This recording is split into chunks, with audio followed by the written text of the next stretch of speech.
I said yes to his ex-wife's ring, and she was standing right there. I never imagined my engagement story would involve another woman, handing me a ring with tears in her eyes, telling me I deserved to wear it. But that's exactly what happened.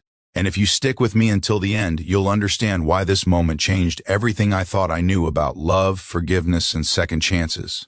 Before I dive in, please hit that like button and subscribe to the channel. Your support means the world and helps me share more stories like this one. My name is Emma, and I'm 32 years old. When I met Daniel at a coffee shop 2 years ago, I wasn't looking for love. I'd just gotten out of a relationship that left me questioning whether genuine connection even existed anymore. Daniel was different from the start. Kind, thoughtful, always listening more than he spoke. We bonded over terrible jokes and a shared love of old mystery novels. Within months, I knew he was someone special. But Daniel came with a past. He'd been married before to a woman named Claire. They'd been together for 7 years, married for 5, and their divorce had been finalized just 6 months before we met. He was honest about it from our first real date, and I appreciated that transparency. What struck me most was how he talked about her, not with bitterness or anger, but with a kind of sad respect. We grew apart, he explained one evening, as we walked through the park. We wanted different things. She wanted to travel the world, build a career in international relations. I wanted roots, a home, eventually kids. Neither of us was wrong. We just weren't right for each other anymore. I understood. Sometimes love isn't enough when life pulls people in opposite directions. What I didn't fully grasp then was how much Claire still meant to him, not romantically, but as someone who'd shaped who he was. They'd remained friendly, checking in occasionally, and Daniel had nothing but good things to say about her character and strength. About 18 months into our relationship, Daniel and I moved in together. It felt natural, easy, like we'd been doing it for years. We talked about marriage casually, the way couples do when they both know it's heading that direction but aren't rushing. I could see my future with him clearly. Sunday mornings making pancakes, eventually a small wedding with close friends maybe, a house with a garden where we could grow tomatoes and herbs. Then one Saturday afternoon, everything shifted.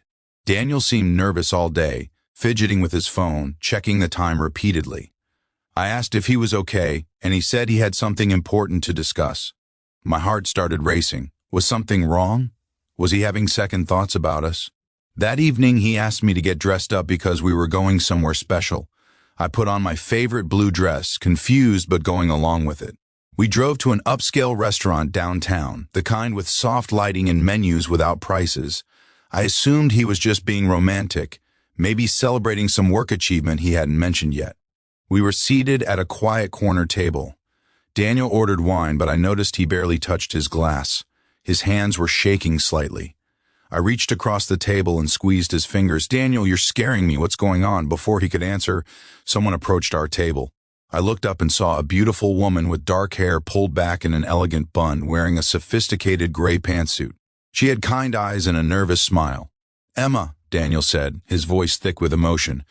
"This is Claire." My brain short-circuited. This was his ex-wife here, at our dinner? I looked between them, completely lost. Claire extended her hand to me. "It's wonderful to finally meet you, Emma. Daniel talks about you all the time. Would it be okay if I joined you for just a moment? I promise this isn't as strange as it seems." I shook her hand, speechless, and she sat down in the empty chair at our table. My mind raced through possibilities. Were they getting back together? Was this some bizarre way of breaking up with me? Nothing made sense. Daniel cleared his throat. "Emma, I love you. I want to spend my life with you. You've brought light and joy into my world in ways I didn't think were possible anymore. You've shown me what it means to truly be partners, to support each other's dreams while building something beautiful together." He pulled a small velvet box from his jacket pocket, but didn't open it yet. My hands flew to my mouth. When Claire and I got divorced, she left behind her engagement ring and wedding band. I put them away, never thinking about them again. But 3 weeks ago, when I was planning how to propose to you, I realized something. That ring represented a chapter of my life that taught me so many important lessons about commitment, about communication, about what I truly wanted. It's beautiful, and it's been sitting unused when it could symbolize new promises and new beginnings. Claire leaned forward slightly. Emma, when Daniel called me and explained what he was thinking, I'll admit I was surprised. But the more we talked, the more it made sense. That ring was chosen with love, even if that love changed form. Daniel suggested having the diamond reset, creating something entirely new for you. But I wanted to meet you first. I wanted to see the woman who makes him happier than I've ever seen him. Tears welled up in my eyes. This was the most unexpected, emotionally overwhelming moment of my life. Claire continued, her voice gentle but firm. I've moved on, Emma. I'm actually engaged myself now to someone I met while working in Geneva. His name is Philippe, and we're getting married next spring. When I look back at my marriage to Daniel, I don't see failure. I see growth. That ring doesn't hold pain for me anymore. It holds gratitude for what we shared and learned. She reached out and touched the box in Daniel's hand. If you're willing, I would be honored for you to wear this ring. Consider it a blessing from someone who wants nothing but happiness for both of you. Daniel deserves the love you give him. And I believe you deserve to start your life together with something that carries the weight of real history and real hope. Daniel opened the box. Inside was a stunning vintage-style ring with a round diamond surrounded by delicate smaller stones in an intricate platinum setting. It was breathtaking, clearly chosen with care and thought. But I couldn't focus on the ring. I was looking at Claire, this woman who had every reason to want distance from her ex-husband's new relationship, sitting here offering me grace I didn't deserve and hadn't earned. Claire, I managed to say through tears, I don't know what to say. I'm overwhelmed. Are you absolutely sure? She smiled, and I saw genuine warmth there. I'm sure. You know what I've learned, Emma? Love isn't finite. The love I had for Daniel doesn't diminish because it transformed into friendship and respect. And the fact that he found love again doesn't erase what we shared. Life is too short to hold on to objects out of spite or pain. This ring should be worn, cherished, celebrated. It should represent new vows and new dreams. Daniel turned to me fully, sliding out of his chair to kneel beside the table. Emma Catherine Morrison, will you marry me? Will you take this ring, this imperfect symbol of how messy and beautiful life can be, and build a future with me?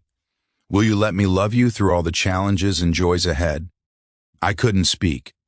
I nodded frantically, tears streaming down my face, and held out my shaking hand.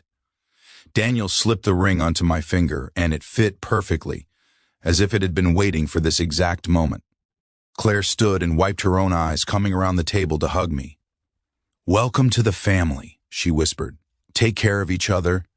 The restaurant staff had been watching discreetly, and suddenly there was applause. People were clapping, not knowing the full story but sensing something profound had just happened.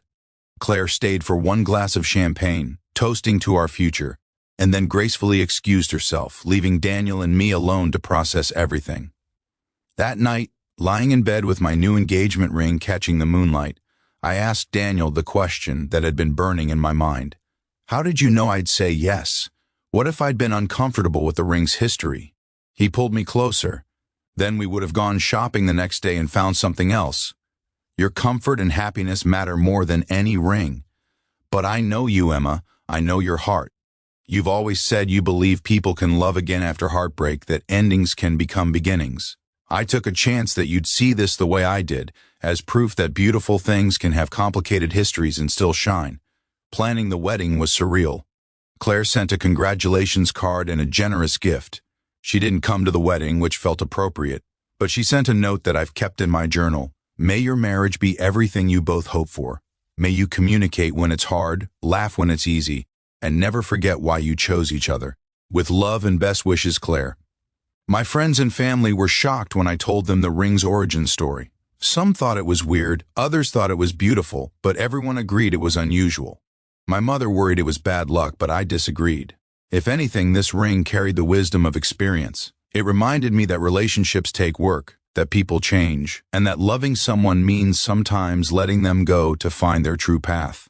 Daniel and I have been married now for 8 months. We talk about Claire occasionally, usually when something reminds him of a funny story from their time together, and I never feel threatened by it. She's part of his history, and that history helped create the man I love. Last month we got a Christmas card from her and Philippe. sent from Paris where they're currently living. Inside was a photo of them looking radiantly happy. The ring on my finger catches light as I type this, and I think about the journey it's been on. It was chosen in hope, worn through commitment, removed in necessary separation, and given again in generosity. It survived heartbreak and emerged as a symbol of something even stronger, the belief that love can take many forms, that endings don't have to be bitter, and that grace can exist between people who once promised forever to each other but found different paths. When people ask me about my engagement story, I tell them the truth. Some call it unconventional. Others call it disrespectful to tradition. But I call it honest. I call it brave. I call it a reminder that the best love stories aren't always simple or predictable. Sometimes they involve unexpected characters and plot twists that challenge everything we thought we knew about relationships, about jealousy, about moving forward. Claire taught me something profound without even meaning to, that you can honor what was while celebrating what is.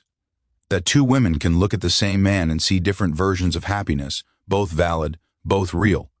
That an object's meaning can transform completely based on the love surrounding it. So yes, I said yes to my husband's ex-wife's ring, with her permission and her blessing. And every single day, I'm grateful for the unconventional story that brought me here, to a love that's mine, wearing a ring that carries the weight of hard-won wisdom and the sparkle of brand-new promises. If this story moved you or made you think differently about love and second chances, please hit that like button and subscribe to our channel for more real-life stories that remind us how complicated and beautiful human connection can be. Thank you for listening to my journey